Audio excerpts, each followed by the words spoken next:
Bom, como esperado, o conflito não somente continua, mas se intensifica e temos cada vez mais incertezas no mercado, mas a grande pergunta é, todos os mercados agora estão no vermelho e para onde está indo essa liquidez? E talvez nós tenhamos aqui o nosso famoso milkshake do dólar voltando à tona. Será que é isso mesmo? É sobre isso que a gente vai discutir no capítulo de hoje.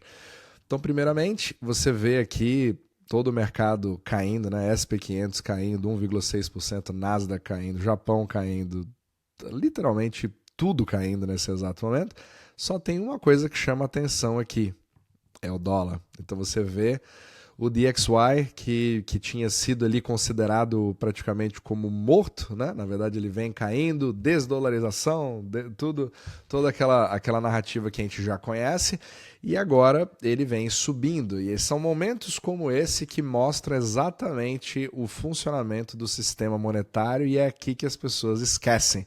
Elas acham que, né, o milkshake do dólar morreu ou toda a dinâmica do dólar não se aplica mais. E a gente já explicou isso várias vezes, inclusive em capítulos anteriores, que você pode ver como que o dólar, na verdade, se comporta como se fosse uma bola de vôlei, né? Eu acho que eu tenho uma série de capítulos que a gente fala aqui no nosso Substack. Se você estiver acompanhando pelo YouTube, recomendo fortemente que você possa nos acompanhar por lá, porque todos os vídeos que a gente faz aqui no Substack são sem propaganda e você recebe tudo em formato de artigo. E também, né, se você quiser ter ideias sobre o que fazer com os seus próprios investimentos, você pode ver tudo isso no nosso portfólio OmniMacro, né? Membros podem acompanhar, inclusive, todas as alocações e as mudanças. E nós acabamos de fazer uma mudança significativa, que eu já vou atualizar aqui para os membros, porque nós estamos com uma incerteza nunca antes vista. Então, todos os links estão na descrição abaixo, mas para fazer parte, você pode fazer isso de forma completamente gratuita. Então, vamos lá. O DXY, ele representa justamente aquela analogia da bola de vôlei, onde você empurra ela para baixo na água e quando a força começa a parar um pouco, a bola imediatamente volta a subir. E isso é literalmente a regra da física da mecânica monetária na forma que o sistema se configurou. Por quê? Porque ele é todo alavancado em cima do dólar. Então a gente teve um movimento gigantesco que aconteceu ali desde o início do ano, onde o dólar estava praticamente, né, o DXY estava praticamente a 109, quase 110, o que aqui que está o problema, né? Então a gente sempre tem que inverter. Quando o dólar deu essa queda gigantesca, sendo uma das moedas de pior performance em relação às outras principais moedas ao redor do mundo, como o euro, como o iene, como o pound, o franco suíço, entre outros, o próprio yuan na China e também o real, que foi uma das moedas que mais performou em relação ao dólar, você teve toda uma narrativa de desdolarização. Agora sim o dólar vai morrer, agora sim nós teremos uma moeda BRICS que vai substituir tudo.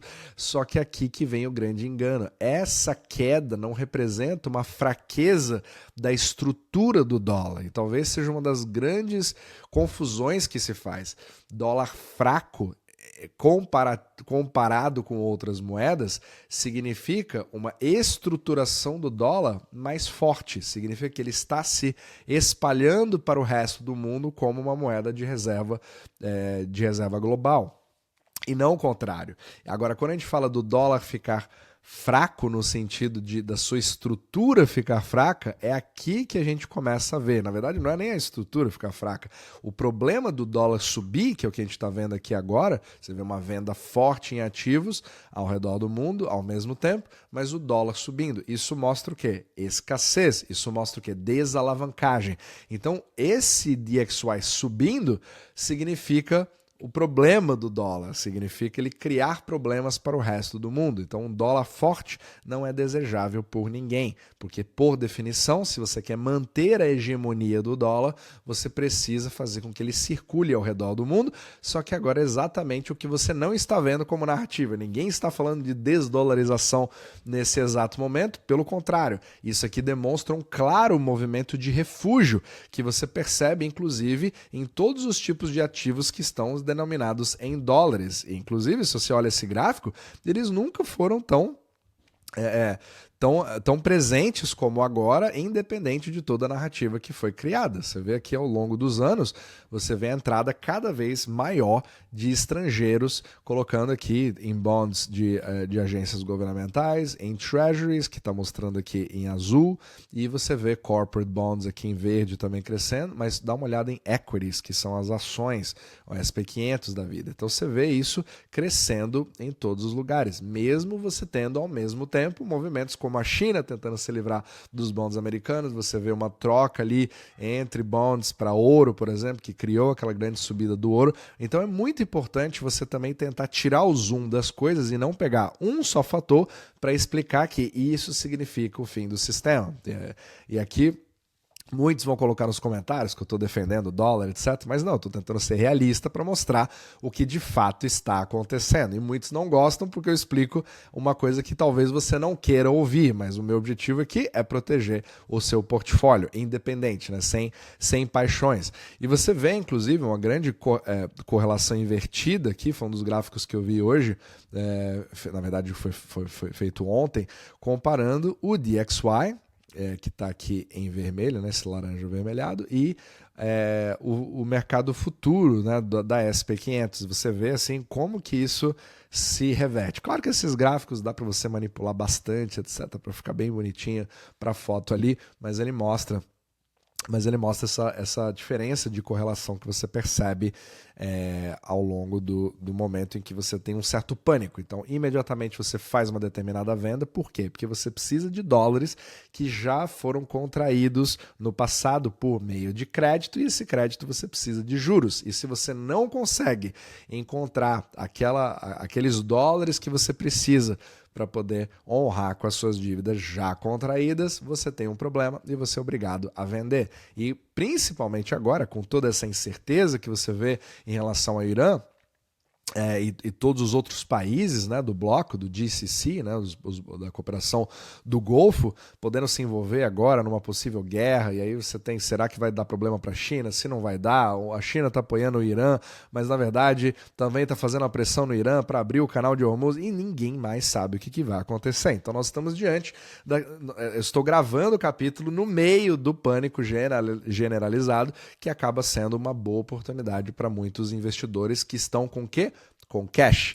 Então, esses são os momentos que o Warren Buffett da vida, né, que vem sentado em centenas de bilhões de dólares em cash, está ali pronto para fazer algum movimento ou não, mas é só para você entender que em alguns momentos você acaba vendo como que o dólar acaba voltando a se estabelecer, apesar de todas as narrativas, como porto seguro. Então não importa muito o que se diga, só importa de fato o que acontece. Agora, tudo isso são movimentos que são contrabalanços. Então, existe a necessidade de você tentar sair desse sistema visto por alguns países? Com certeza, principalmente agora. Então, a gente precisa até olhar aqui, se você começar a ver uma mudança mais consistente nessa tendência, né? E agora nossos indicadores aqui, inclusive, estão revertendo em relação ao dólar em algumas coisas. Vamos ver se isso se confirma ou não.